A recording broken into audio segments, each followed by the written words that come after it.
O que é o gênero? É a interpretação social do sexo biológico. Na minha percepção, sim, existe sexo biológico, ele não é construção social, na verdade, ele é um fenômeno da natureza humana. Ponto. A questão é que o gênero, ele é uma interpretação sociocultural a partir das utilidades de uma determinada cultura a respeito dos papéis de gênero a partir desse sexo biológico. Então, existem algumas comunidades em que existem 2 gêneros, como é a nossa, existem as que têm 3 gêneros, 4, 5, até mesmo 7 gêneros, tá? Então, essa é uma interpretação cultural sobre como essas pessoas são ajustadas e adequadas a essa sociedade. Agora, veja só. Se a gente for falar, por exemplo, de fluidez ou de algum conceito limítrofe a respeito do gênero, tá? Existem espécies limítrofes, tá? Então, isso tu pode conferir com um biólogo. Então, por exemplo, existe o peixe snakehead, tá? Que é um peixe que ele é meio cobra, meio peixe. Existe uma outra espécie que é o mudskippers, que é um peixe que literalmente ele consegue escalar em algumas árvores.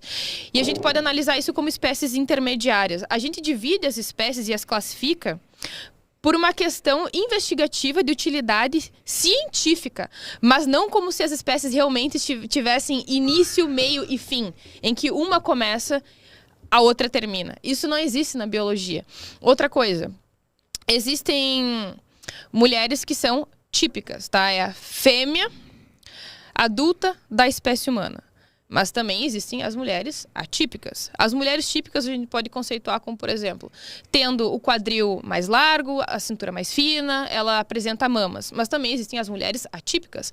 Elas podem não ter útero, elas podem não ter ovário, elas podem não ter mamas devido a um câncer, elas podem ter os quadris mais estreitos, os ombros mais largos, ou cabelo curto, enfim. Isso também acontece com os homens. Existem os típicos e os atípicos.